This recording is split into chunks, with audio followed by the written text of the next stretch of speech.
Welcome to Out of the Box with KT and JayPee. Talk from a higher dimensional perspective.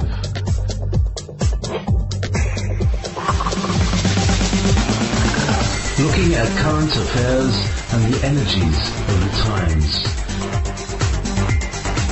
With a high vibrational proactive approach.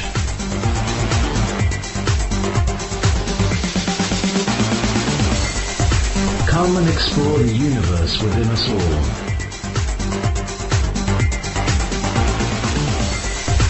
Sundays, 1 till 3 on Wolf Spirit Radio. With KT Gallanti and Jay Perron.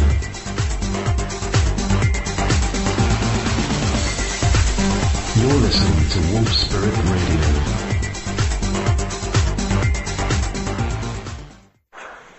And welcome to Out of the Box, live on Wolf Spirit Radio. It is, it's March the 8th, it's March the 9th, 2014.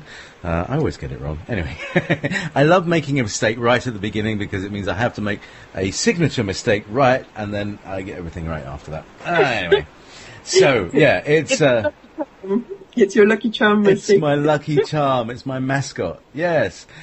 Greetings, Katie, my charming and delightful and delicious co-host, all the way from San Diego. Yay, San Diego! It's very springy in San Diego today. Is it? Yeah. Well, actually, the daffodils are just about poking their like heads out, and I've seen some snowdrops and bluebells and things like that. So things are starting to spring up around here as well. So it's lovely. So, welcome. We haven't actually spoken to each other for a couple of weeks physically, but we've been passing each other. I've been really busy. You've been really busy. That's been part of the energy of the last couple of weeks as well. It has, and in fact, I'm going to apologize in advance here because I have prepared for this show, but I've been so busy that it's been a ultra fast prep, right? So all of the threads are still uniting in my head. That's right. Well, I mean, it's always great to have the whole. It's because we're all working together. You know, we're all learning together. So, absolutely. And so you said that you were coming in from like an hour of interesting conversation. So what were you talking about? Your other show. I've been speaking with Alan James and Steve George. Mm-hmm. It sounds like four blokes, doesn't it? Alan James, Steve George. John Paul, George and Ringo. Anyway, actually only two blokes. Blokes with four blokes. Two blokes in Ireland with four names. This is all getting complicated. It's already gone square. He just asked me to talk about the energies that are going, and I, sort of went about the galactic wave and the solar flares being a relative, a kind of relation of each other, and the super particles coming towards us, causing the quantum phase change of energy as each atom becomes, as carbon becomes silicon, everything goes up a stage, goes up a level. Yeah, absolutely. I agree with that. Evolution of energy and of physicality and everything and dimensionality and all of those things all go together. So that's what I was talking about. Okay, that sounds great. Well, that is what is going on in a nutshell with the whole world. We are we are making a shift, if we like it or not. We are going to shift dimensions. That is just almost like a physical phenomenon. I mean, it has obviously a consciousness aspect to it. But literally the solar system with us in it, planet Earth, is being excited. And I'm using the word excited in the physics way, that it's, where it means literally it bumps up one level. When you excite an atom, the electrons go to the next orbit. Okay. And if the excitation is stable, they stay there, right? Otherwise they drop back down and they emit photons. But that's another story. Right? And, but basically that's what's happening to the solar system. We're being pulsed, right, by the galactic core. And as the galactic core pulses, we go up a level. Now, my understanding is that we go up a level regardless. What is in debate is, are we going to go up a level to positive polarity, or are we going to go up in a level into negative polarity? Okay. There is such a thing as fourth dimensional dark. There is such a thing as fifth dimensional dark. A lot of the New Age teachings tell you that going up a dimension means just that it's all hunky-dory. It isn't. The polarity stays, in my understanding, for several dimensions above us, and then at some point it disappears and it all becomes just unity consciousness and, just one thing. But we're not there yet as a planet. We may be there individually, right? But as a planet, we're still moving to the next level, but it's still a level that has a polarity in it. The difference is that the level that we're inhabiting right now, or that we have inhabited since the fall of Atlantis, is one that contains light and dark polarity at the same time. Right? Like contemporary, inhabiting the same space. Well, instead, it is my understanding that as you go up, there's still dark polarity, there's still positive polarity, but they're separate. Okay? So, if you've heard people talk about the two earths, right? Have you ever heard about that? I think it's yes, Dolores, Alan was mentioning Dolores Cannon and what she says about some things. Mm-hmm. Does she talk about the two earths? Yeah, she talks about like a mitosis. Right. Like it pinches and splits and becomes two, like cells. Absolutely. That's my understanding also. Okay?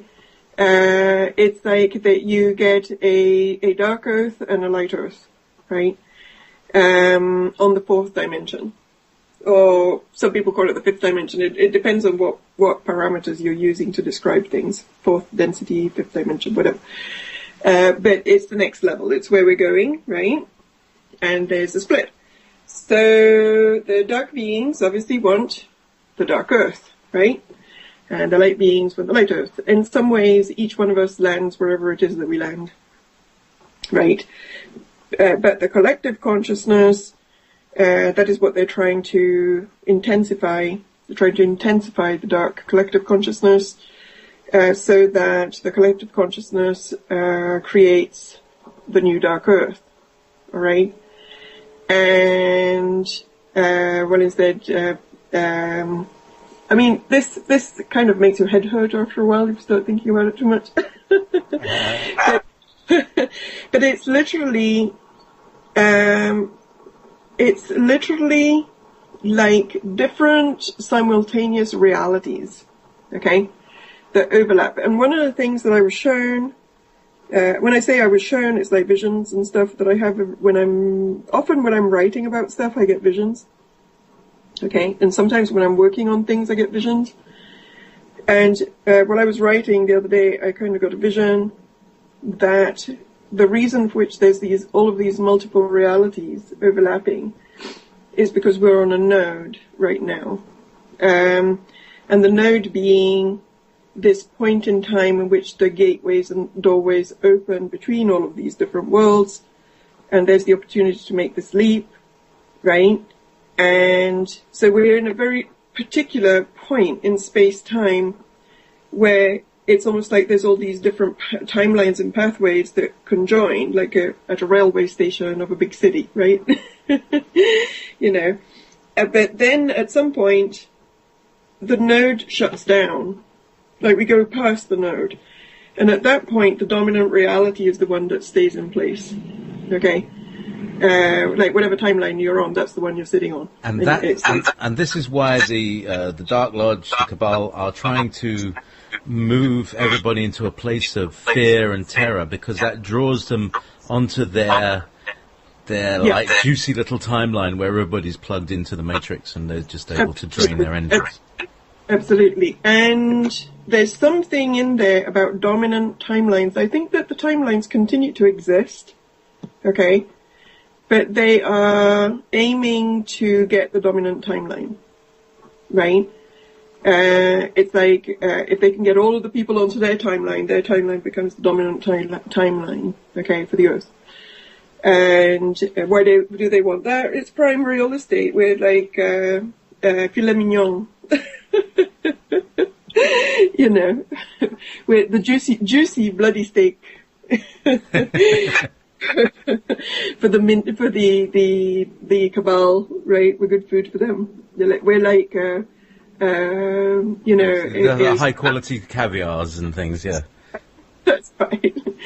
And so, you know, they want to preserve their turf, right? And continue energetically to do their thing. And as we said a million times, there's many different ways of approaching that vision, because that is the vision that we have in the polarity, right?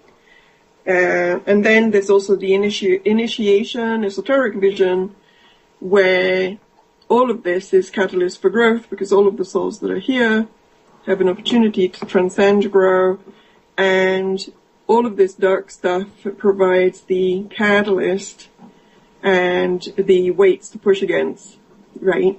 So that the soul has an opportunity to move beyond and go forward, okay? And different souls have different missions and challenges, in the sense that for some of us, the mission may be to be collective and speak up and directly engage with these energies, right?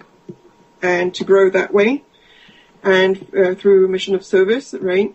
And for others, it's they're just cleaning up karma, and for others, it's they're not even engaged in this. Not everybody that is actually on the planet Earth is fully engaged in this process, right? So it's as if we're all living our own story inside of a bigger story, right? And depending on where our soul is at and what it wants to learn, it has different, it's engaging in different ways with the story, okay? So, but at the moment, if we're just going to look at the overall story is, from a galactic solar point of view. When I say galactic solar, I'm talking about the energies that are coming in. It's intense as all hell right now, which is fine. Because the way that I see it, it's almost like the more the energy intensifies, the bigger the stripping becomes, right? So all of the karma intensifies, the relationships intensify, the stories intensify, the trauma release intensifies. So it's a very volatile time, but at the same time, if you engage in it 100%, it's also a unique opportunity to just clear and clear and clear a whole bunch of stuff fast, right? Totally. And literally now with, I went away for a week to do my own karma experience, personal karma experience. And it was, I don't really want to go into details because some of it is private, but the interesting thing was I was away for a week. It felt as if I was away for 3 years. The amount of stuff that happened during this 1 week, and the energetic clearing, and emotional clearing, and all the rest of it that happened during this week was just monumental, right? And, in the olden days, it wouldn't taken you a couple of years to clear that amount of stuff, right? But now it's like rapid cycling. You just go in and there's these sometimes kind of explosive experiences, right, with other people. But then it's clear, right? And you're in another chapter and you're in another place. And, but then 3 days later, there's something else of that kind. So it kind of becomes a little bit challenging at the moment to hold, normality in one's life because of the intensity, right? So, it becomes more challenging to just have a normal, peaceful kind of routine, right, with one's life, because there's a lot of stuff. And I see this even with other people. It's like, with my clients and stuff, they have a crisis and then a week later they have another one. and then a week later they have another one, and it's not because all of a sudden they become drama junkies, right? It's literally, you clear one, it's all karma, you clear one karmic drama and off comes another one, right? And, but the good news is, then it clears, right, and it goes away. I don't know for how much longer we're going to go through this particular phase, right? But it's definitely intensifying, right? Well, but at the same, yeah, carry on. Oh, sorry. I'm feeling that it's around. All right. So last year there was one in April, one in November, one in December, and then there was one about sort of January, February, and there was one just a couple of days ago. And I feel it, right? My sensitivity is that I get this full feeling in my stomach. That's how because it's like I don't want to eat so much, or I feel like I've eaten too much. And many people have been describing this feeling, but they don't link it with this cyclic activity. But I believe that that's the galactic wave, because it's filling us up. We are inside actually really full. It's just that we're being drained away all the time. And once we realize what we're being drained by, and how we're being fettered, and how we can snap off those little cords and release us and release the energy back to ourselves, we'll have a lot more energy, and then that gains more and more energy for the soul to incarnate into the body, and it's a exponential process. And that's the thing about like turning into a ball of light. Like, yeah, I agree. I'm with you. And you've been experiencing this rapid cycling karma as well, right? Like, he's laughing. He's like, hello. Yeah, right. It's been very, very interesting. When I see people, it's like we live an entire lifetime just in an hour. It feels that sort of these depths of experience that seem to be really kind of grinding the groove, and we're creating new pathways as well, because like you say, this stuff, it comes into your life and you think, oh no, not this again, but it's actually because it's on the way out. It is. So, and then we're able to heal because we've managed to defragment. I'm going to cover this a little bit with my next guest in Ever Beyond, which is the fragmentation of the soul, and how right now we're bringing these pieces back. Absolutely. And that the connection that I've had with ghost work, with dealing with spirits, is it's all training, because to understand how the whole thing works is that we've all got ghosts in our past lives. There are past lives where we haven't actually completed and fulfilled our purpose, and we haven't died in the right way to bring us back to the right thing. And there are fragments of ourselves, of our souls that incarnated, that didn't quite let go of emotional issues, and that there are people walking around who are us.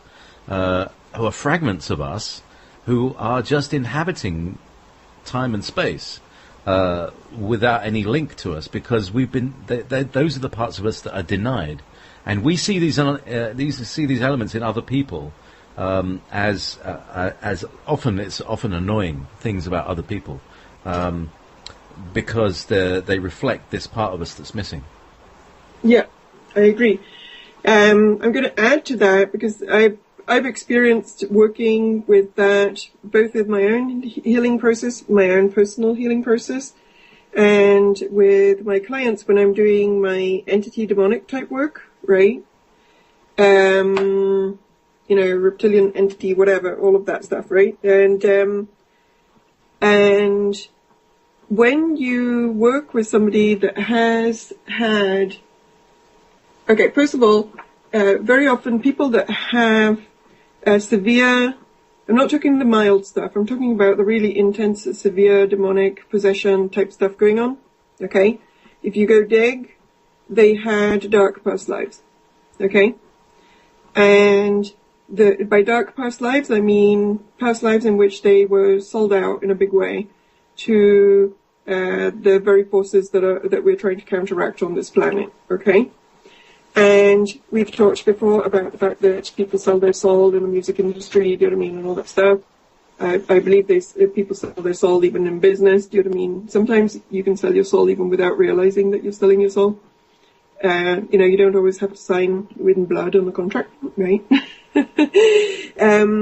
But if you go and look back, if you go and look at the past lives of people that have these really severe kind of possession type stuff going down, you will find often that they were either dark priests or that they had signed over their stuff, to the dark forces, right? And so in the past lives, they had a grand old time with that because they got a lot of power, do you know what I mean? They got all of their dark juice, right, to do whatever it is that they wanted to do. But as the lifetimes go forward and their soul is trying to move into the light, they've got all of this crap that comes with them, right, from these choices that they made before that is now tormenting them because they're going towards the light and the dark forces don't want them to go towards the light. And so the entities with who they made agreements are with them and they're messing with them and trying to steer them and keep them off path, okay? That is a very common scenario. So in some ways that's their karma. At some point, Dick Cheney will come back into the world and he will have to hire somebody like me to get rid of all the stuff that he's got dragging behind him, okay? And now, very often when you're trying to do that kind of work and you're trying to get somebody to go back to normal, which is not always very easy in these kind of cases, you can't just remove the entities. You have to also look at the past life history to try to unhook them from the deals that they made. And sometimes they've made a lot of them and it's not straightforward. And as part of that, you also have to bring back their soul pieces that they gave away and sold out, okay? And I've had the experience of having to astral project during, this kind of healing work and actually going into reptilian hive to get back the pieces of the soul of whatever person, right? And interesting enough, they actually let you go through because they cannot deny you the person's soul if they want it back. And all of this stuff, it's like they sign a contract, sure, but they often don't know what they're doing. Do you know what I mean? So if the person by their own free will wants their pieces back, they have to give them back, right? So even if they try to make them believe that is not the case, right? So soul pieces is important, right? There's all sorts of fragmentation. A lot of us are fragmented even in this lifetime because we have, trauma fragments, inner child trauma fragments. And very often when the Native Americans talk about soul retrieval, right, it's not actually soul retrieval, it's psychic fragments, right, that they're trying to retrieve from trauma experiences that have shattered some of their personality core into pieces. And literally sometimes these pieces, if you look at somebody's aura, energy field or whatever, these pieces are literally blocks in the energy field that are standing by themselves, right, and not integrated with the rest of the thing. But sometimes, literally, some of these pieces are not even connected to the body anymore. They're like out there, I don't even know where, on the astral plane or something, right? It's like you have the silver cord that connects the soul to the body, the spirit to the body. But then there's these other pieces that are like out there, next to the person, but not in them. They're still connected somehow, but they're out on another plane altogether. And that is like severe trauma. The pieces just like split off and leave the body. Retreated to a safe place, probably. Yeah, but they leave the body. They don't even want to be in the body, right? And I'm sure that those can be triggered, MK Ultra style. I'm sure that they can do that. But it's kind of interesting to see, it's interesting to see. I mean, we have, I'm studying psychology, right? And I've done my master's degree in psychology. I'm now finishing my PhD. I've finished all the courses. I'm doing my dissertation. And psychology is like medieval compared to what the healing techniques are in terms of, you know, if you go to a psychotherapist, they don't actually understand anything about how the psyche works apart from a few basic things, right? The healing field is like streets ahead of psychology work, right? It's interesting how artificial intelligence studies and real psychology have been sort of crossbreeding with each other. Yeah. I believe that the Black projects, right? I think they understand psychology perfectly. Oh, they're Nazis. They know everything. They took the world apart. The Nazi Party, the Nazi group. And, we're given this namby-pamby psychology that doesn't work, right? And it really doesn't. I mean, I would say that about 80% of therapists are ineffective, but they're not ineffective because they're bad people or whatever. They don't have enough tools, right? And also not only they don't have enough tools, but being eclectic and experimental in a psychotherapeutic setting is becoming harder and harder to do because the APA, American Psychiatric Association, and all of the licensing requirements kind of tie people's hands. So people are less willing to take risks and be experimental in a psychotherapeutic setting because they're so afraid of being sued or being shut down and having their license taken away, right? So, that is a conspiracy in itself, how the psychology field has been neutered so that it is basically a waste of time. It's a very expensive waste of time, about 80% of cases, right?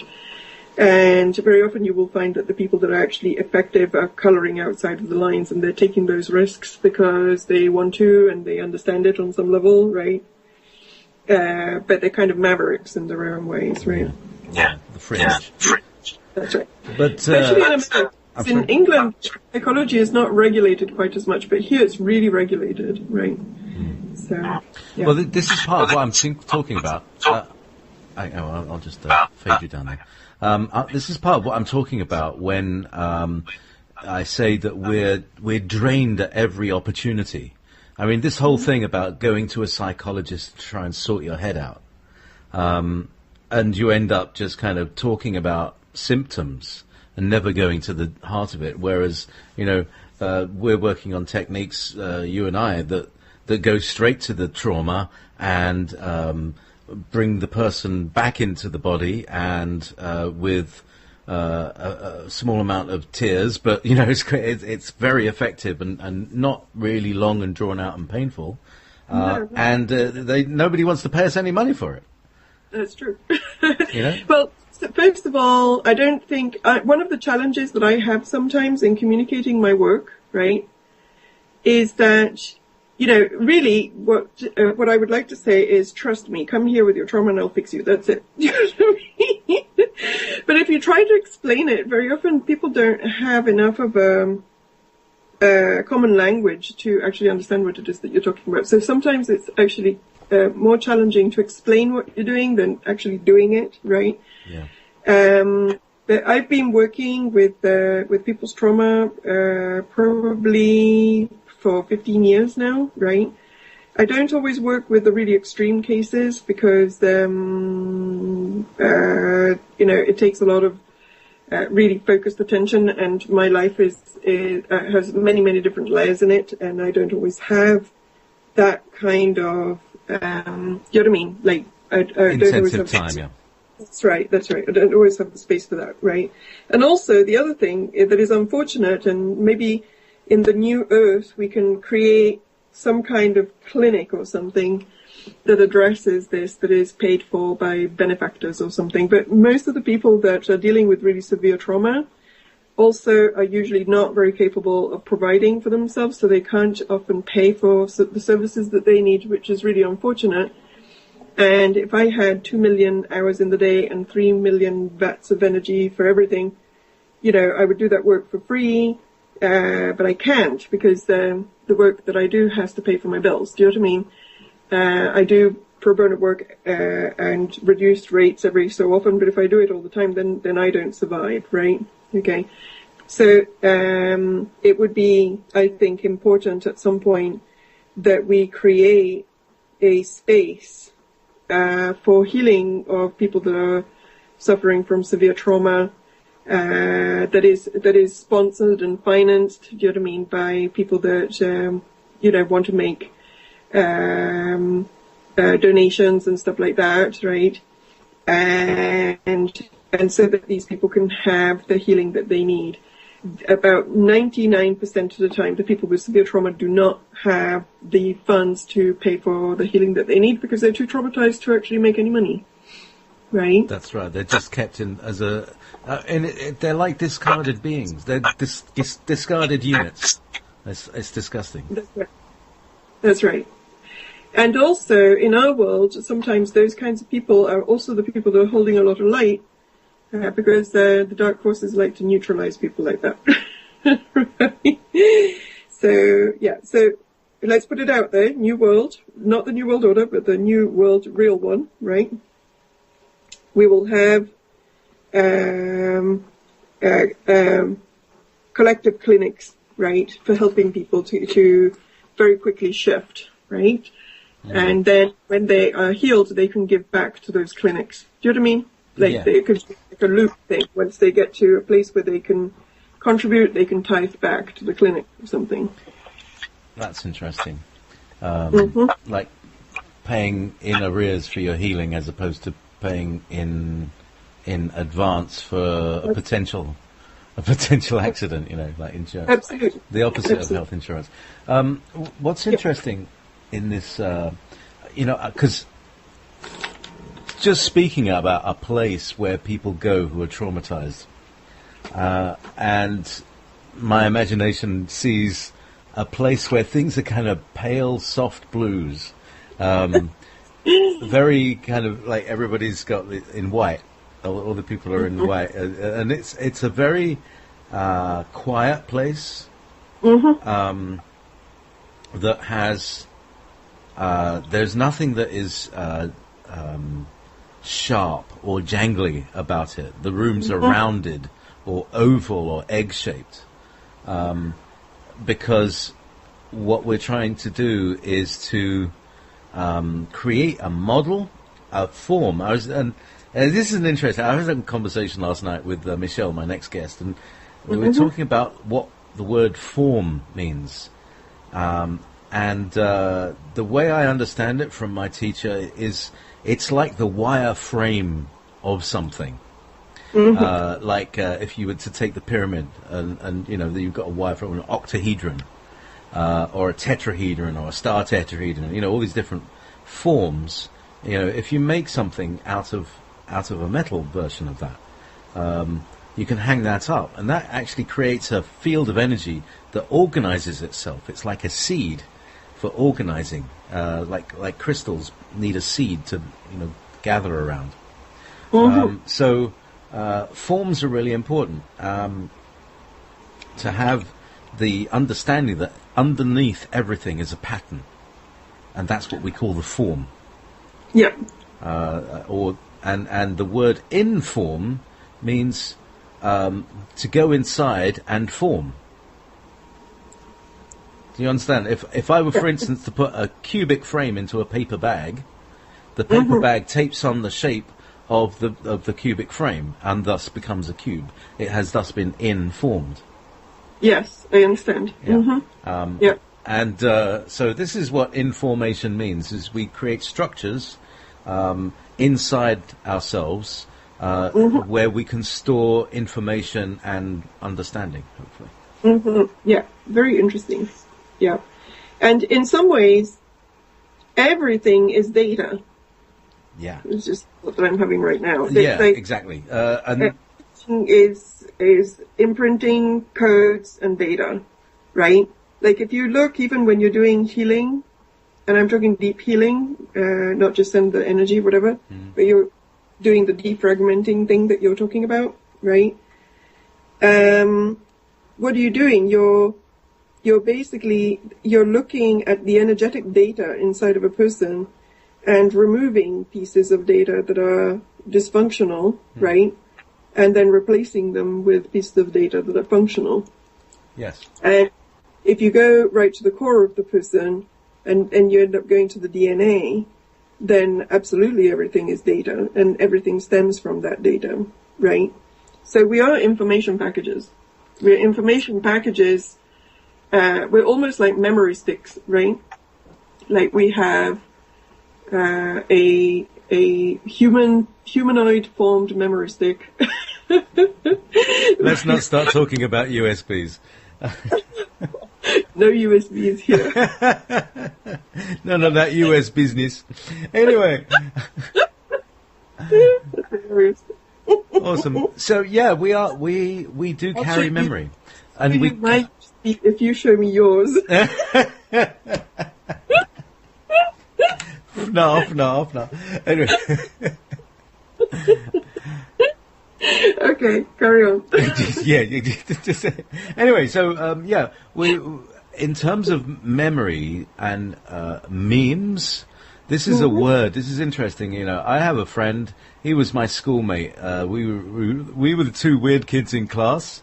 We're the weirdest kids in class, and like we were the two loners, so we kind of hung out in a sort of weird sort of loner club, sort of strange oxymoron sort of way. Anyway, and he's a great bloke, and you know he's like 53 now, and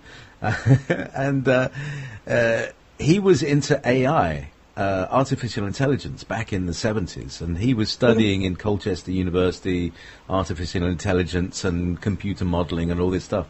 And so he would often talk about these concepts that they're using, and it's fascinating that and it's something that I mentioned earlier because this is my exposure to it, is that he was always talking about how we were modeling, you know, he was making models of things, and the computer systems themselves. For instance, the internet is like a brain. You know, there are neurons, which is what we call a computer, and there is fiber optic cable, which are the synapses, I think. And you know, everything's got an analog because it's a natural model. Mm-hmm. And you know, who's it? Tesla, Einstein, one of the great blokes said, you know, if you want to invent something, just look at what nature does. Mm-hmm. And, you know, nature's managed to create from this kind of brain seed thing, you know. There's a hippocampus and there's a corpus callosum, you know, and there are specific DNA signal markers that turn these things on and off, and that's how we were modified. Mm-hmm. Interesting. But back to the whole thing of memory is that, and it goes back to a little bit to the show because somebody asked me about karma, and one of the things I wanted to talk about was when I was a young person in my 20s, I'd noticed that in certain relationships there was a symmetry. You know, I was pretty godless then. You know, I was brought up Jewish, and my dad was Catholic, and you know, I was just like studying everything. You know, what's it all about? And I came across this idea, and it changed the way that I would look at things, and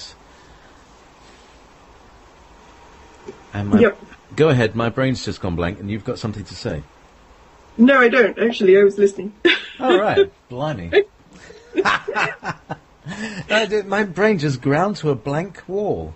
You were saying that somebody was asking you about karma, right? Karma, thank you. And I would see symmetry. Thank you very much.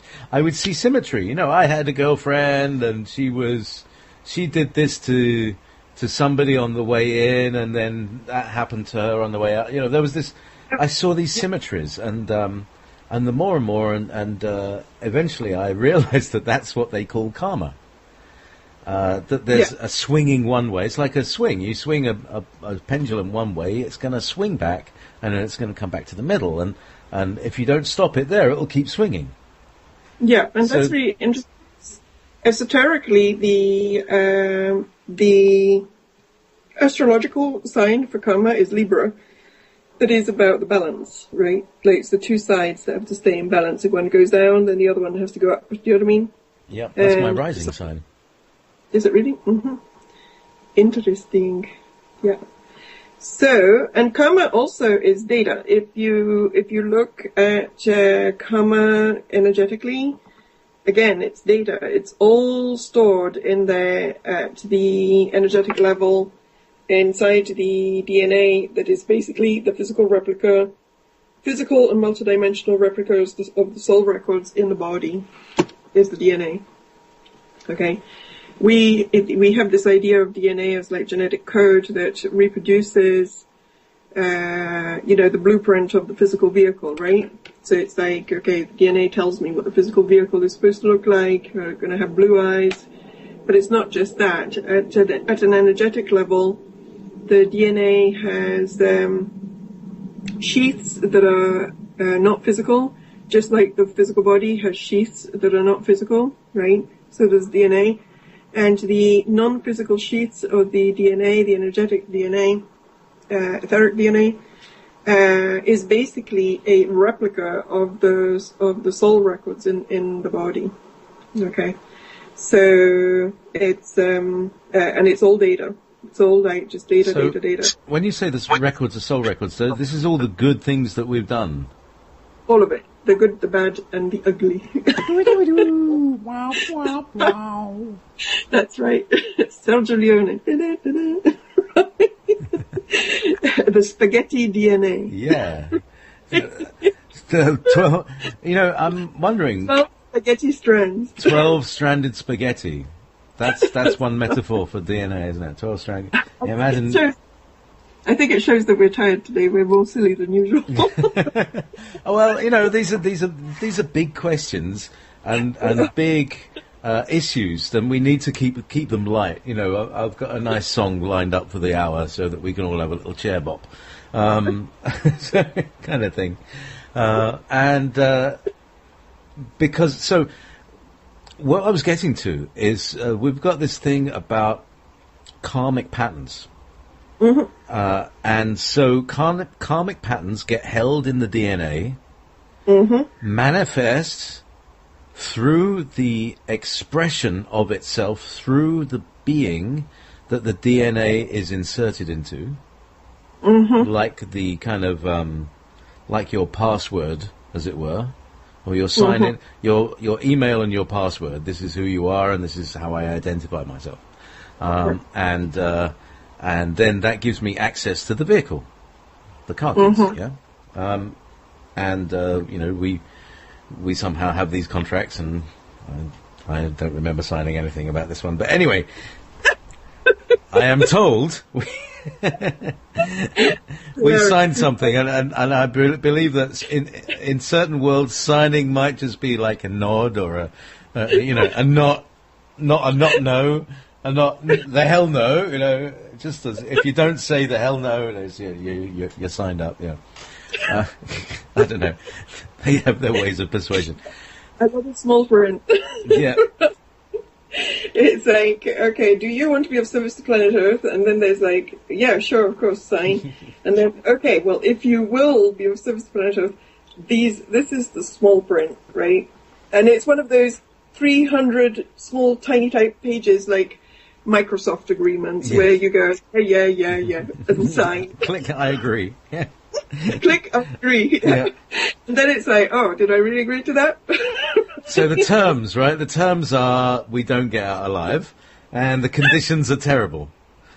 That's right. I agree to these terms and conditions. That's rubbish. I don't like this at all. Anyway. And the pre-birth councils have wonderful ways of making that palatable. Yeah, they should do marketing. Come to planet Earth and help say. So here's the thing, right? This is what I'm I'm getting through also Nancy Hopkins, who's been on my show a few times and has a slot at this time on the other days, has been talking about that we're here at the final timeline. All the other timelines have been released. Apart from this one, this is the one where the Nazis nearly take over. Right. And this is the point where the Nazis nearly don't take over, or don't nearly take, or don't take over because they're foiled at the last minute. And this is what we're here to watch, and this is why it's so exciting for everybody. It's a real edge of the seat. Everybody's watching this reality show. And the problem with the different dimensions is because it's happening in 3D, it's happening so much longer in relative time to those in 4D. So they're seeing it all speeded up, and it's all very, it's all like a big kind of time-lapse movie, whereas actually we're having to endure it day by day. I understand. Yeah. That may be so. In some ways, like the technicalities, we like to understand them because it's fun. It's like a sci-fi movie, right? But ultimately, it boils down to the following: New World Order needs to go, right? And we are the people that's supposed to do that job. So, whatever it is that you need to do that job, do it. That's the bulletin. That's the message. This is what I've been saying to the people: is create what you expected to find here. Exactly. And the anger that you have in this thing not being right, that's the fuel. Use it. Absolutely. Use it. And also remember, you're all warriors and you have your sword of light. And the sword of light is basically, actually energetically, you can tap into that. You can tap into that, what that means, the sword of light. Okay. And if you even imagine having a sword of light, being that sword of light, the first thing that you feel is that you're empowered, aligned, and straight. Okay? You have your power, your chakras are aligned, and you're straight. And you're in your truth, and you walk forward, and you do what needs to be done. Right? And as part of that, we, all of us, have a multidimensional, higher self source entourage of beings that we can tap into at any time. One of the biggest damages that not damages, but like muddying of the waters that some of the New Age thing has done, and that the reaction of the truth movement to that has created, is a massive distrust in anything that comes from another dimension, right? But the truth is, we too come from another dimension. We are higher dimensional beings also, all right? And, some people are channeling Beelzebub that looks like an angel, right? You don't want to do that, but that doesn't mean that there aren't higher dimensional forces that are around. So the idea is to develop massive discernment, and it is also that of being able to call in higher dimensional beings that are real and aligned with source to support in this work and transition without being derailed or distracted by the dark posing as light. Okay? But it is important to not throw out the baby with the bathwater. We do actually need the connection with the higher self, with source, with our own higher multidimensional aspects to get this job done. And that is almost like if we can use our anger as fuel and our focus as fuel, we can use the spiritual forces of highlight, authentic spiritual sources of highlight, including our own higher self, including our own higher multidimensional aspect. It's almost like nuclear power to this process. When you are dealing with an entity, for example, if you just go in front of a person that has this entity just by yourself with your own energy, you have a certain experience. If you go in front of this person with your own energy, but also pull in the higher energy, the entity has to run away like a puppy dog. It's like bringing in my bigger brother. That's right. And a bigger brother can kick the ass of the bully, right? And bigger brother can bring in dad. That's right. And, So and Dad can bring out Uncle. Then we can have a big mob fight. That's right. That's right. Don't mess with my dad. And the thing is, you know, I know that all of this sounds like polarity talk, and I've had some people that have, you know, it's the usual, oh, you're focusing on the dark side, and all of this polarity, and blah, blah, blah. That may be true, but we're still in a polarity plane, and in a polarity plane, some of these rules also apply. Okay? And also, we are here to shift some of this energy out. Okay, I told you, didn't I, that the other day that I went to see a person who is a healer that sometimes can channel stuff, right? And this being came through. And this being, I mean, I could feel it was massive, right? And it told me that he was angry with me, right? And I was like, because he presented himself as a good being, right? And through this person was talking to me, and it was saying that it was very angry with me, and it was very stressed out because of all of the changes that were being created, and that this being had identified that I was one of the people that was creating some of these changes, that I was moving too much energy around, and he was really stressed out trying to close all of these doorways that I was opening, right? You know, and that I was upsetting the order, and that all of this kind of stuff, right? And I was like, okay, so who are you? Right? And it told me that it was a planetary being that was in charge of keeping duality in place. And that duality had to stay in place. And he was totally stressed out, this being, right? And then, so it made me think a little bit, right? I kind of sat there. You're actually able to stress a planet out. That's pretty good going. Well done. But then I thought about it, and it said, you and your gold beings, you need to go home. That's what it told me. Right? You gold beings, that's right. That's right. Because I work with a group of gold, you know. You call them the Gold Council. I do. They're source beings, right? They're close to source. Do you want to talk a little bit about them? Well, there's not that much to say. I mean, I have been working... Again, I don't talk so much about these kind of things because people run for the hills whenever they hear about multidimensionals, but, you know, I'm in touch consciously with my own multidimensional aspects. I have been for several years.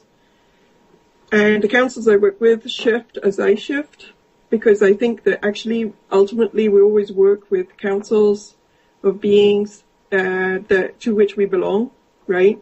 Do you know what I mean? It's almost like some part of us is in these groups, right? So we always work with our homies, kind of, right? And so this particular council came in last year while I was working with the source. Do you remember last year that I was doing a lot of work with the source energy? Yes. And we did that source meditation, right? And this particular group of beings came in while I was doing the source work. I was working with the source energy to counteract a very intense psychic attack experience that I was going through.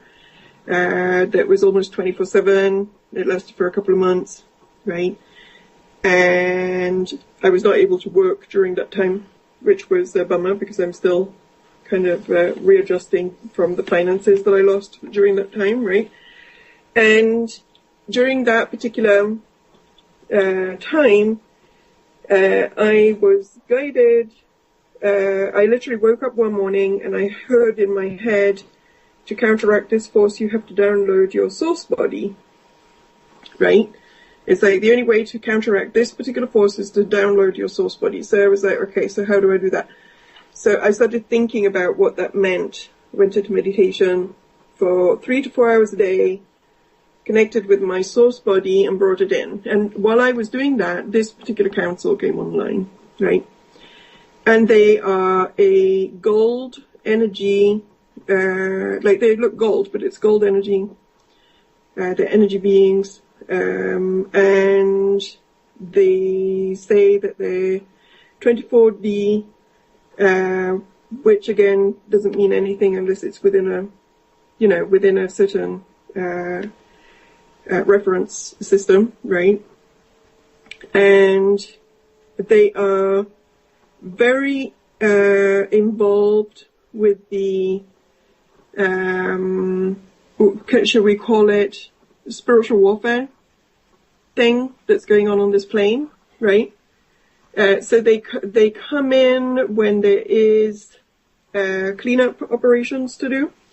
They also help me when I'm doing clearing with clients at the moment. But I've always had councils that help me with that. They just, morph sometimes into different ones depending on where I'm at. Okay, so they're matching the frequency that I am playing with, right? So they're pretty cool, they're powerful, and they've helped me with some of the planetary work that I'm doing. And they don't really talk very much. They kind of like get the job done and go. Right? They're not chit-chat kind of beings. They do the job and efficient. They're very efficient, right? So that's the gold beings. Okay, and they're attuned to source energy. They're attuned to that particular energy, right? So there you go. That's so gold beings and your planetary being, this planetary deity that was kind of going around trying to unfix what you fixed. Well, I booted it. I reassigned him. So he was basically the level of a Christ, an avatar of a planet. What, that being? Yeah, a Christ being who had gone down the dark side. Not really. It literally, because then I saw it, because I actually had to go and talk to him again, because I wanted to understand what was going on with him, right? It was a male being. It was big, it was planet size, but it was kind of confused. And when I went to get the guidance as to what this being was actually about, because he did make me think, I was like, okay, am I messing something up here? Am I supposed to, do you know what I mean? Like, what's going down, right? So I'm open to feedback, right? So I went to have a look, and what I got was that being was responsible for keeping the polarity in the old Earth, right? Like, there's the old Earth until 100 years ago was supposed to be set in a very specific way. But now that we're on the node, this being is going crazy because he's trying to keep the status quo the way that it was, but it's not supposed to go that way, right? So, I mean, it's complicated to explain, but I kind of went in and had some conversations with it again. And then we offered him an update or a relocation. He chose a relocation. He had had enough. He was very stressed out. He was like, okay, give me another planet where I have to do my proper job that I know how to do it. Yeah, it probably was. He not happy? What was his grief? No, because he was running on. It's almost like he was running on a program. He felt almost more like a computer program than a real being, right? So his program was keep duality at all costs in balance. So dark polarity and light polarity, keep it at all costs in balance, right? So the polarity is shifting towards the light, right? And this being is like trying to shut down all of this light. It's like too much light. Do you know what I mean? We can't do this. Too much light. Shut it down. So he was telling me that he was running around everywhere trying to shut down all of this light that's coming into the planet, right? And eventually, the deal is he was not supposed to do that. The planet is supposed to shift, right? Now, this all sounds really weird stuff, right? But this is the conversation that I had with this being. And then he was reassigned so that he could do that job somewhere else. Because that's the job he wanted to do. Excellent. Okay?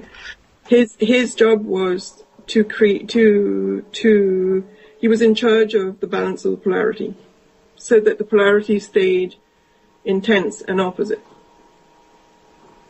Right? So it's his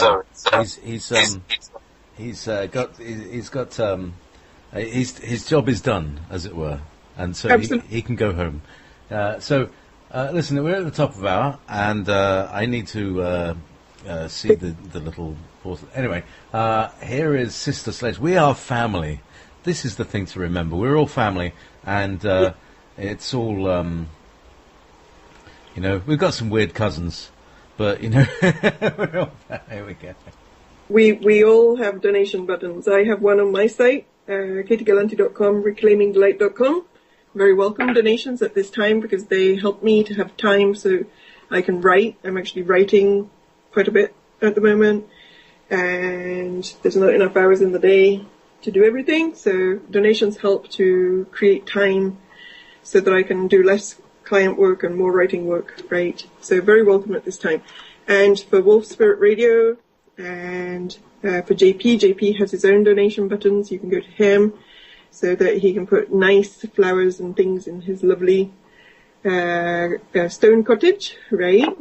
And we can all do our thing, right? So it takes a lot of time and energy to do all of the things that we do. We do it very gladly and gratefully, but if we get some support, it helps us, right? And the same with Wolf Spirit Radio. Yay! Thank you very much. We do it very gladioli. Yes. All right. Now, we have 45 minutes left, right? Right. Okay. And do you want right. to... left, right, yes. Balance. Do you want to take a 90-degree turn into the stuff that we had talked about before, or do you want to continue into the out-of-the-boxy weirdness, right? It's up to you. Well, do we take a swerve into the dark side? Is that what you're saying? Yeah. Mm-hmm. Well, you know me. if there's a dark hole and a torch, I'm always happy to explore. Okay, all right. Because it feels, we're on a slightly different track, but we did have a vague plan for this show. Mm-hmm. That we can drop if you want. Do you know what I mean? I'm not attached to it. It all links together because these are causations of other things that are happening that we're seeing. So everything has a link. Well, okay. So then in that case, I'm going to kind of reconnect to the last show that we did. Okay, the last show that we did together, it was about Philip Seymour Hoffman. And we were looking at ritual and blood sacrifice and all that kind of stuff, right? Yep. And very particularly, we were focused on what a ritual was all about, what blood sacrifice was all about, and how some of the events that we were seeing, some of the ceremonies that we had been seeing, such as the Olympic rituals, such as the Super Bowls and all of that kind of stuff, were actually part of an ongoing ritual of manifestation of the plan of the, for lack of a better word, let's call it the New World Order, okay? Now, so I wanted to go back to that. And it's interesting because I was following a track with this, and then I found a guy on Facebook that is one of my friends that is called Mark Gray, and he had followed the exact same track. So I'm not copying his work. I actually did all of the work by myself. It just we've come up with the exact same thing. Do you know what I mean? Which to me means that this is true. Okay? Because if we're following the track and we come up with the same track, then there's some commonality. It means that obviously that it's part of, the breadcrumbs are following the same certainly confirmation that you're on some track that is bearing some fruit. Well, and some of this came because I was watching Katy Perry's video. So we're going back into rituals, awards, ceremonies, and the music industry, okay? Which are all tied up together. And I was watching Katy Perry's video of her latest track that came out on February, I think 18th or 20th. This song had already come out in the Grammys, but the actual official video came out at around February 20th, and that is called Dark Horse, all right? And if you go and have a look at the official Vivo video for Katy Perry. I just posted it in the chat room. You posted it. Okay, it's great. And that particular thingy is all Egyptian symbolism. It's an invocation of some female Egyptian demon, right? And if you look around her, you will see that it's basically, I mean, she is dressed like an Egyptian. There's literally pyramids in this thing, with her emerging from the top of a pyramid. I'm seeing her in a sphere. Yeah, that is the Grammys one. Oh, right. That's the same song. Okay, let me send you the link and then you can post it in the chat room. All right. Okay? So I'm looking at the Grammys one. Is that have any bearing on the thing? No, it's completely different, but I'll go into the Grammys one as well in a minute. Right. Okay? Okay. Well, all right. Not that one. Not the first link. Okay. So Kate's going to send me the second link, and then... It's the same song, right? Yeah. This is the official video, and that song, the one that you... Oh, is that the one that says official featuring Juicy J? It's this one. Post it to your people. It's this one here. Yes. Okay. Okay, so here we go. Right, I'm just going to mute that so that it doesn't come across the radio. Right, okay, thank you very much. And there it goes into the chat room. Okay, and if you see this one, it's like as Egyptian in your face as it possibly could be. Oh, yeah. All right, there we go. So as we're looking there, they're all got the cat. She's got the cat mask on, and they're all on the boat doing the whole two-dimensional thing with the old hands. And God, she's ugly.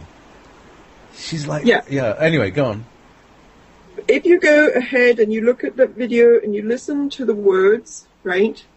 I will read you some of the words because I did that piece. Okay. So all right. So there she is. She's got a blonde, platinum blonde wig with the Eye of Horus and a triangle above it, and there she is. The kitten, dog-faced demon Egyptian things hanging around her. Yep. Right. Oh, and he brings out the jewel, the one-eyed man. Jewels in her teeth. That is a sign of monarch programming. The jewels in the teeth means that she is now a diamond level slave. Okay. I don't know if you know about the coding of the monarchs, right?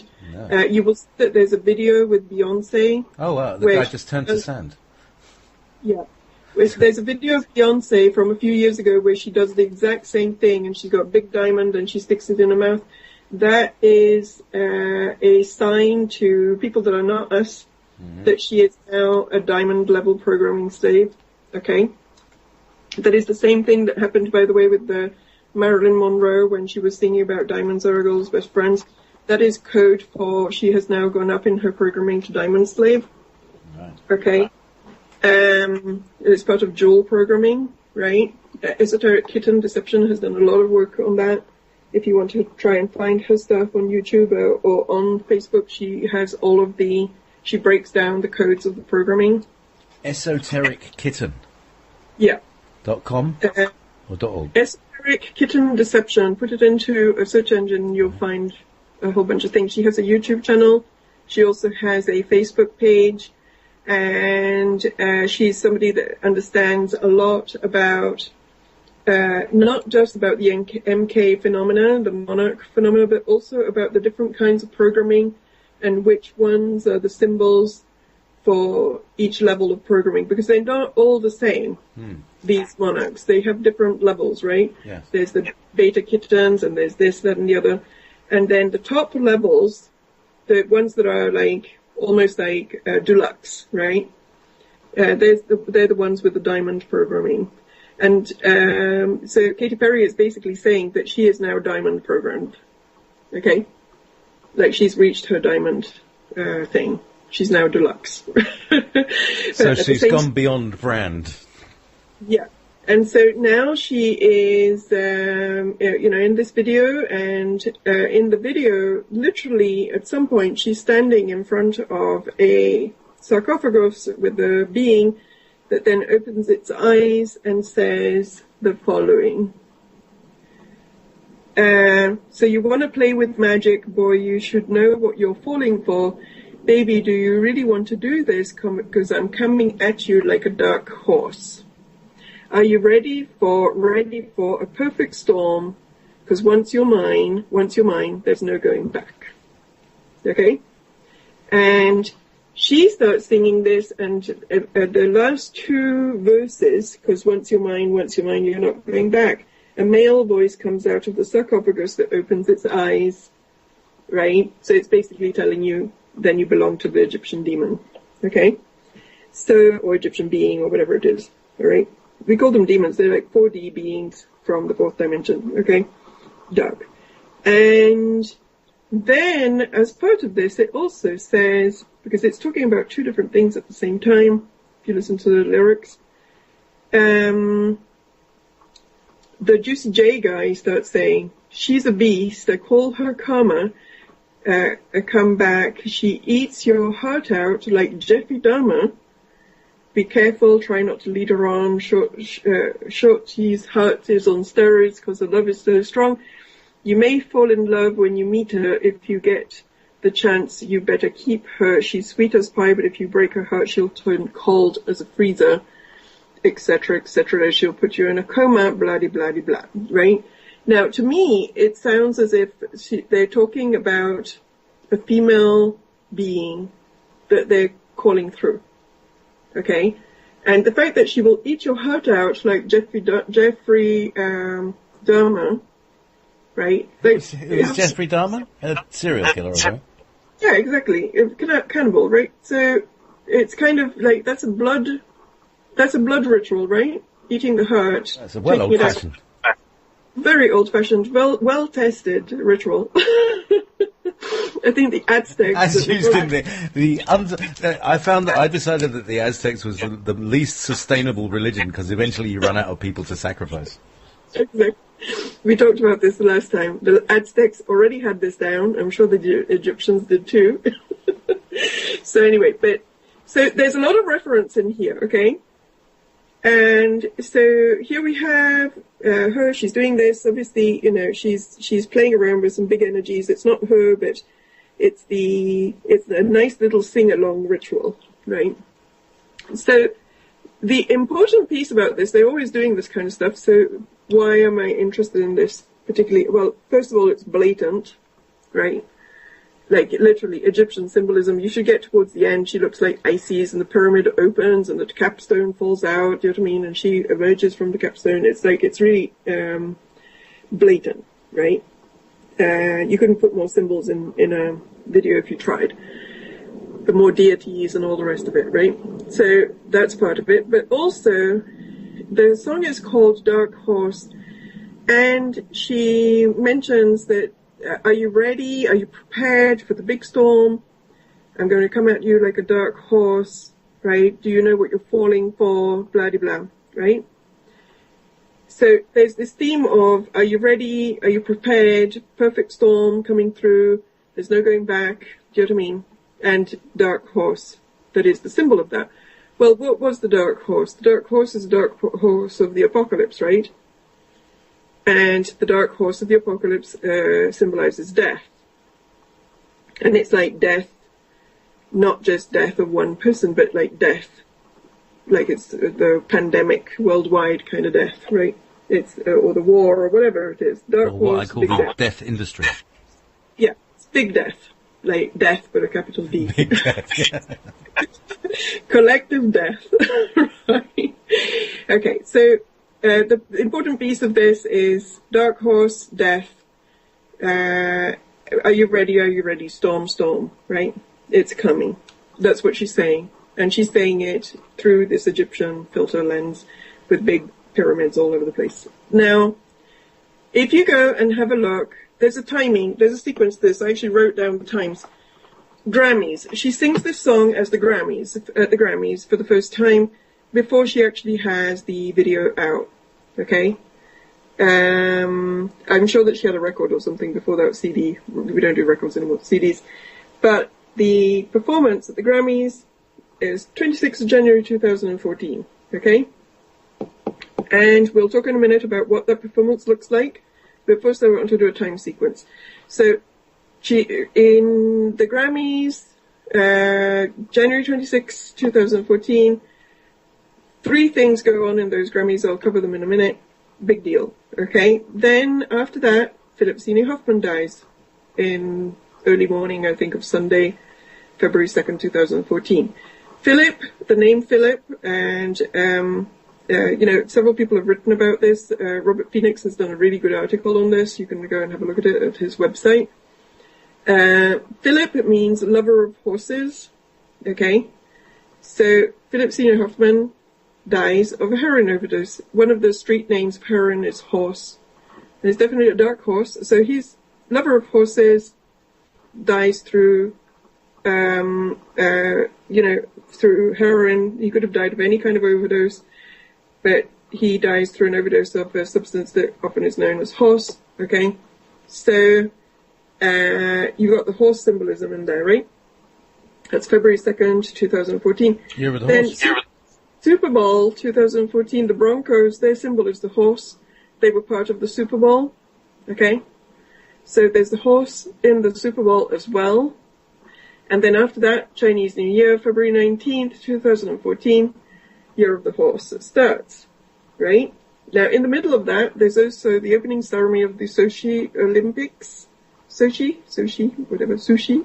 Sushi Olympics. Sushi Olympics, where people compete to make delicious seaweed-wrapped fancies for each other. I could handle that. I think I could handle a sushi Olympics. By the way, excuse me. By the way, Wolf Baby, it's my birthday soon. All right. She makes an amazing sushi. Really excellent. So the Sochi Olympics, right? In the opening ceremony, there is a image of a chariot with 3 horses that comes through and with a red disc at the bottom. We'll go back to that because that's a symbol of Apollo. The red disc has a meaning also. But it's horses, all right? So there's this horse symbolism all over. So all the way through, the connecting theme of all of these things is the horse, okay?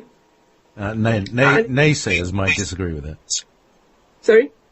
Naysayers. Yeah, sure. Now, if you go back to the Grammys, right? There's the first one of these guys, right?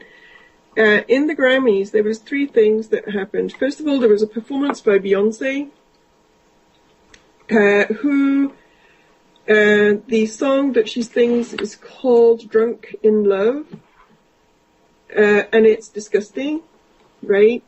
It's basically her in her Sasha Fierce mode, which we know is a being that takes over when she does these particular kind of performances. So this is one of her MK alters. Absolutely. Or let's say it's one of her possessed performances, because she doesn't always perform that way, but this one, it's dark. She's in a possessed performance, and basically she's talking about the fact that she is drunk and cannot stop playing with herself, right? And she's sitting on top of a chair with her legs wide open in this really kind of seductive, kind of like whatever. And that particular thing of sitting on the chair and doing this whole dance thing, it's actually a dance that is called a Masonic. It's like a Masonic chair dance, right? And you can go and have a look at that online and on YouTube, and you will actually find footage of a Masonic ceremony with a woman doing the dance with the chair. And if you look, almost every female performer has done something like that. And so again, this chair dance, it's an initiation of some kind. It's saying something. It's not just a dance. It's a ritual. It obviously has some particular, significant meaning within the Masonic stuff. So what she's doing is a Masonic ritual, basically. Okay? And she's doing it in dark altar, right? And then at the end, she's joined by Jay-Z, and they do this kind of like, I don't know, little tiny dance together, but the whole thing is kind of icky. So it kind of gives this, it starts off it sets the stage for this particular kind of energy, right? And this particular performance is then followed by Katy Perry, that does the Dark Horse song.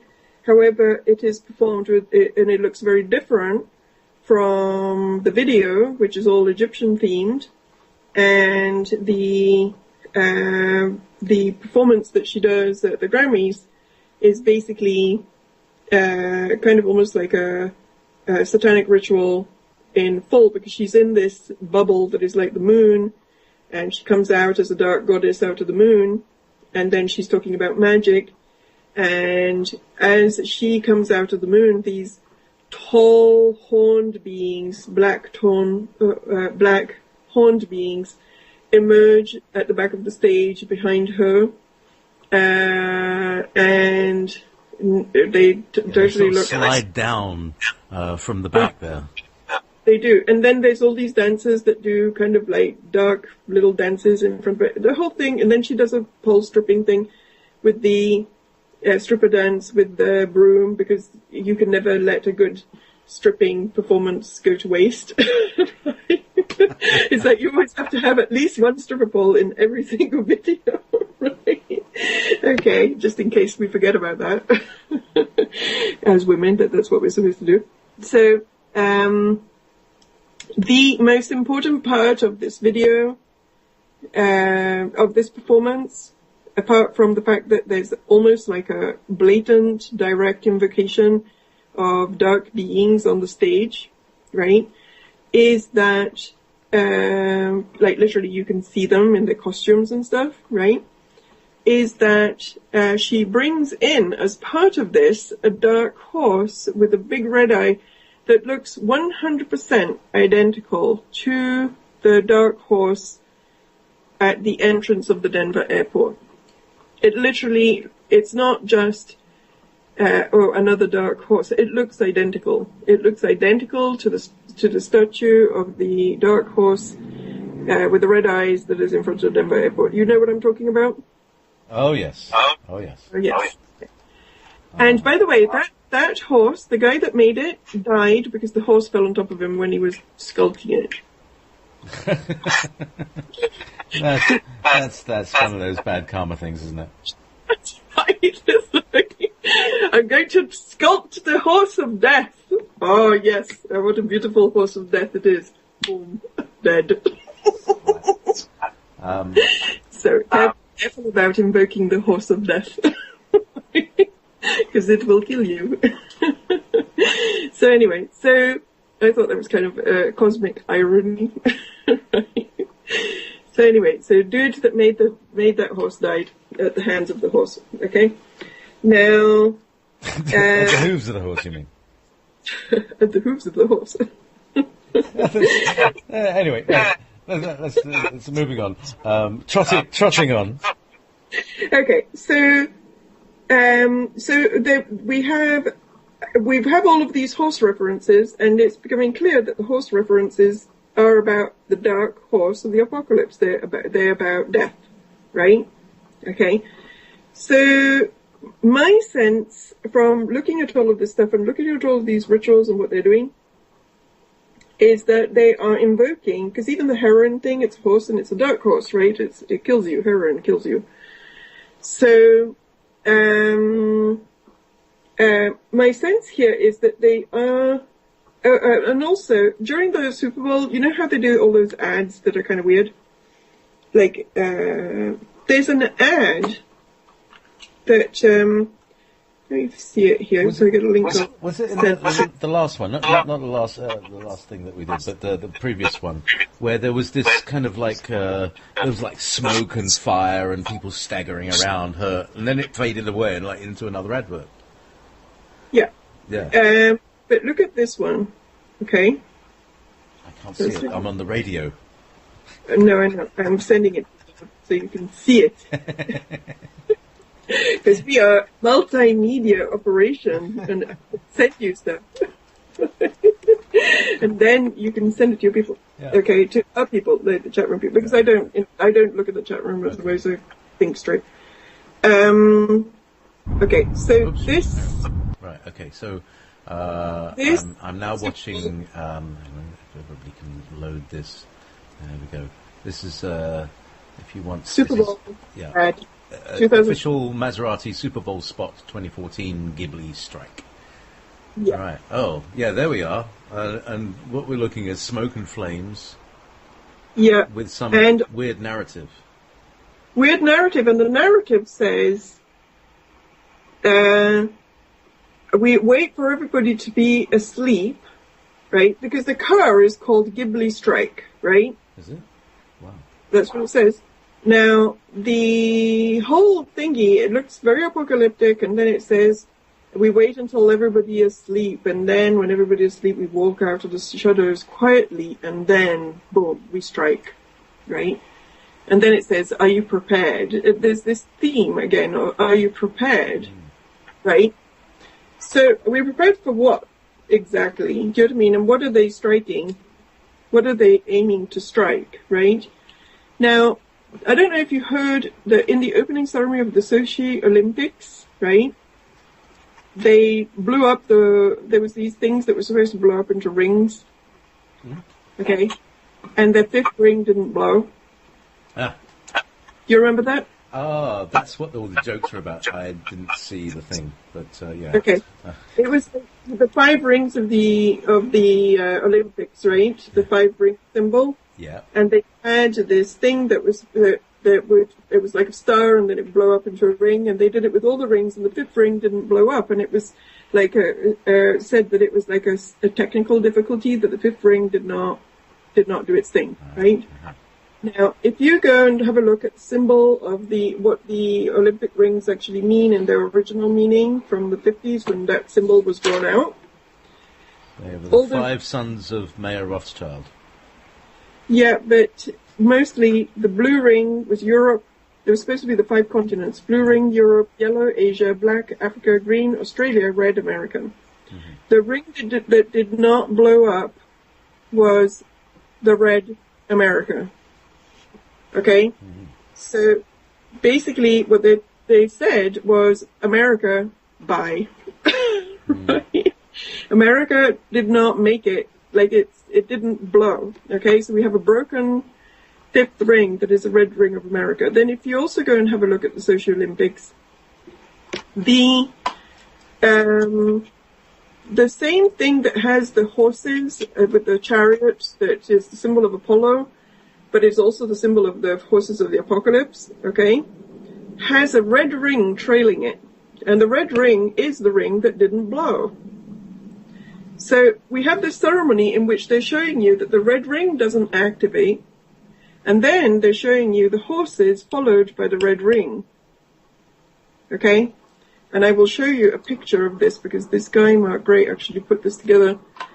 But I had already made that connection just by looking at stuff. He just has a nice pretty picture, so let's use it, okay? So here's the pretty picture. And you can see what I'm talking about, right? Can you see it?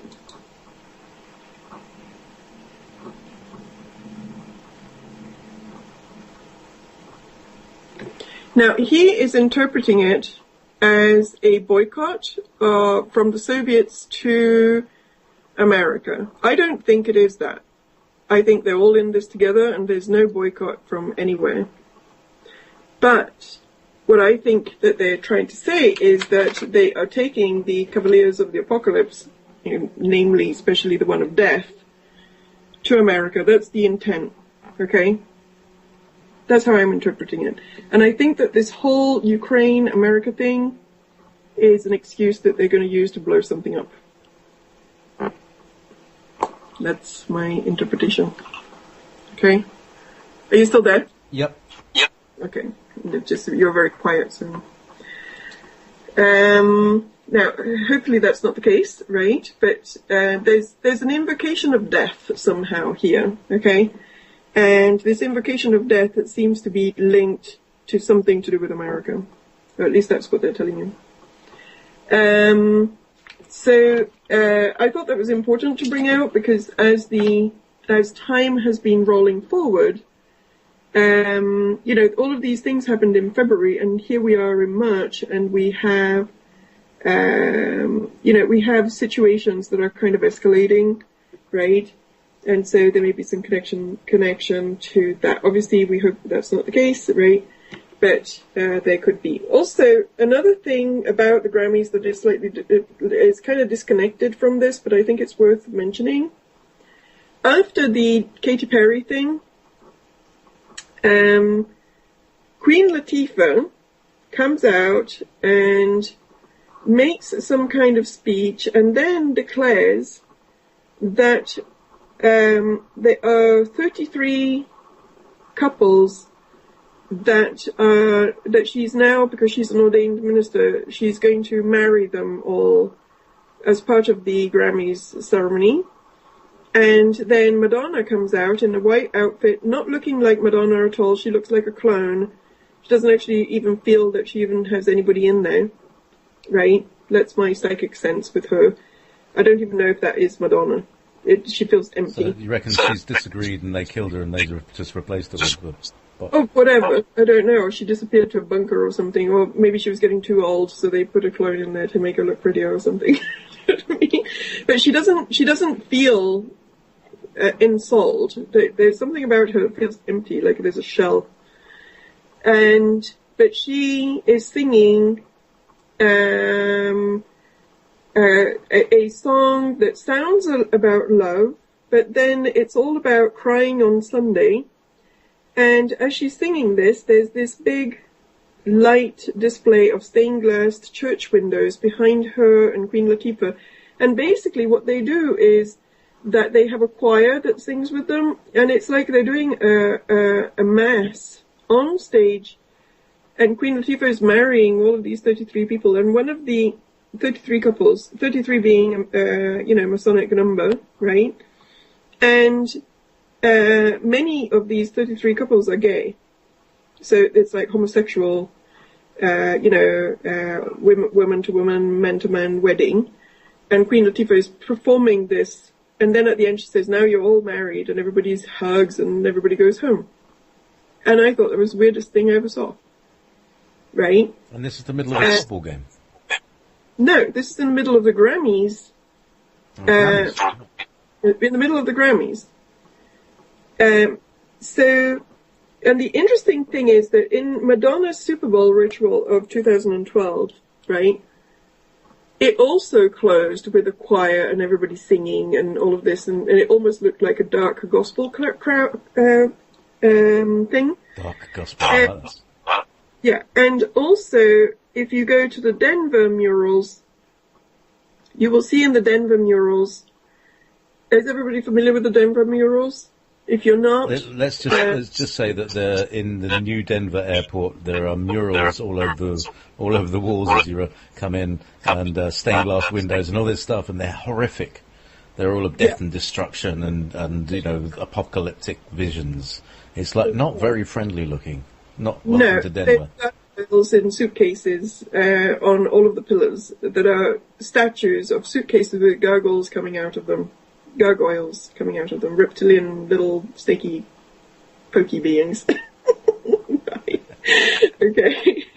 Which, so the Denver murals are worth studying because it's part of the plan, right? The Denver airport is built and looks like a swastika, right? The Denver murals have a lot of Nazi imagery on them, and it has been not just rumored, but a lot of people have spoken out about the fact that there's a massive underground base under the Denver airport, and that Denver is going to be the new capital of America once some disaster happens that takes Washington out.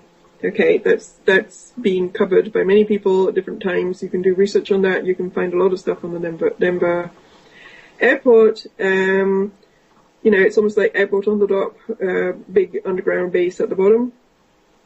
And the murals basically tell the story of some massive event that has to do with some kind of pollution, because the Nazi is wearing a gas mask, right? And the Nazi in the first mural is taking out the dove with a sword, the dove of peace, and it's killing it. And there's all of these mothers with babies that are dying. And there's this big death thing going down, right? And then the second one has coffins in it of children of all races, and animals are also dying, and they're also showing animals in boxes that are almost like preserved species, right? And behind it, there is the cities that are just burning in the fire, all right? That's the second mural. And then in a third mural, they show everybody all giving all of their guns and arms and swords to a little German-looking boy. By German, he looks like, like traditional German Alpine kind of costume. And everybody is giving their weapons to him, okay?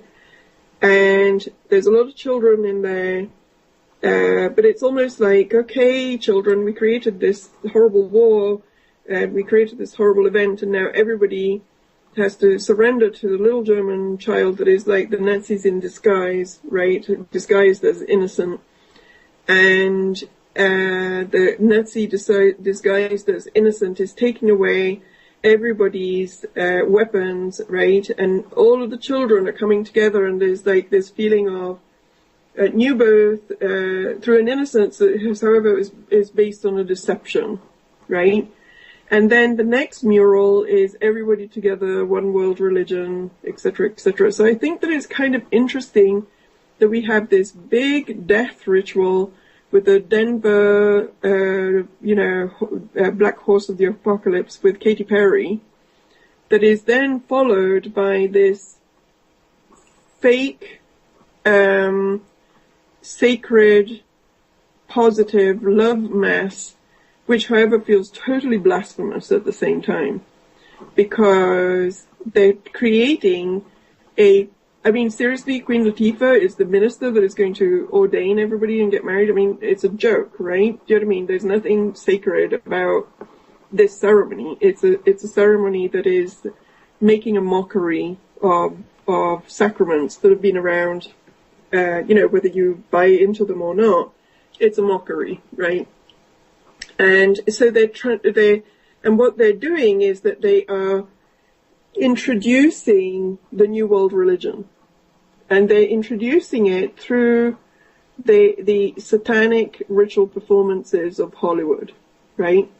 And as part of that, they're also sanctifying, and here I'm going to say something that's going to sound so controversial, and I hope people don't get offended, but even the fact that they are bringing in, the same-sex marriage and all the rest of it, I don't have an issue with that on a personal level. I don't, it's like people make their choices. I have a ton of gay friends of both sexes. I don't have an issue with it. But there is an agenda of blurring the lines that is part of the New World Order agenda, that is of kind of this destruction of the family, right, by promoting all sorts of things that make family difficult to achieve, right? And if you go and have a look at that document that is in that guy, the doctor in Philadelphia that got that whole download that we talked about a few times ago, it's called the New Order of Barbarians. You can look that up online. If you go and have a look, in there it says that part of the agenda was going to be to promote sex as something that, that cut through all sorts of lines, and while at the same time weakening and destabilizing the family unit. And the reason, so they were going to do all sorts of things that were going to create that weakening, okay? And part of the reason for which they're doing that is because the family unit is actually something that allows for society to be strong, right? And when you've destroyed that, it's actually easier to make the head roads that you need to make. and even in terms of the trauma stuff that we were talking about before, if the family unit is healthy and strong, there's less trauma, people are raised with less holes in them, and then they can, perform better in the world, right? Well, instead, if people are born in families that are broken or divorced or perverted in some ways or whatever, then the children have a harder time growing up without wounds, okay? And people that are wounded are easier to manipulate, control, neutralize, because they're dealing with their internal stuff, right? And so they're less effective in the world, right? And so there you go. So we don't have a lot of time. We have like 5 minutes or something, but it's worth looking. Look at the links. Have a look. I think there's a story that's being told here. And the last time when we spoke, we could see that there was some ritual stuff that was being kicked off. Now, looking at them, all of these performances in sequence and in a row, I really think that there's this dark horse of the apocalypse theme that is running through all of them. And definitely not particularly encouraging that they've got the disappearing of the America ring and the horses followed by the red ring of America. Because that is kind of telling you that part of the agenda is to get rid of the red ring, right? So it's broken into 8 pieces. It's broken into 8 pieces. So there you go. Well, maybe that is also telling, right? Probably. You know that the FEMA thing breaks America up into pieces. Yeah, I think I don't know if it's 10, maybe. Anyway, but keep going. But the maps for FEMA divide America into a whole bunch of pieces. Like, they're kind of like zones, right?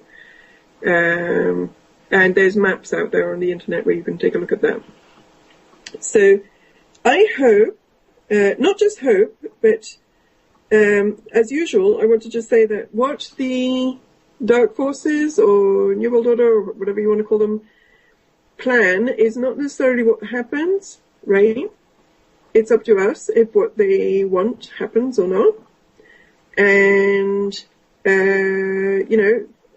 they have plans, and that doesn't mean that they work out. So this is not about empowering their plan by believing that this is going to happen, but it's just about us knowing that something is cooking and this may be what the soup is about, okay? Now, as usual, as spiritual warriors, we can call in light to diffuse all of these situations. So whatever it is that you feel comfortable with as a higher power, call it in to dissolve this plan, okay? Because it feels, whatever this dark horse of the apocalypse is about, send light, ask for intervention for it to be diffused, okay? So it doesn't happen. Sometimes it's that simple, all right? Thank you so much. Katie Gallanti, do you want to quickly, we've got very little time. So I just want to say thank you, katiegallanti.com, reclaimingthelight.com. What's your YouTube channel called? Katie Cosmic Essence. Katie Cosmic Essence. Check out the YouTube. Katie puts out podcasts and all sorts of things, as well as archives of these shows. Thank you very much. Coming up next is myself with Ever Beyond and guest Michelle Caruso, one of our new radio hosts on Wolf Spirit Radio. So it should be very interesting. Thank you very much, Katie Gallanti. God bless you, my love. Okay.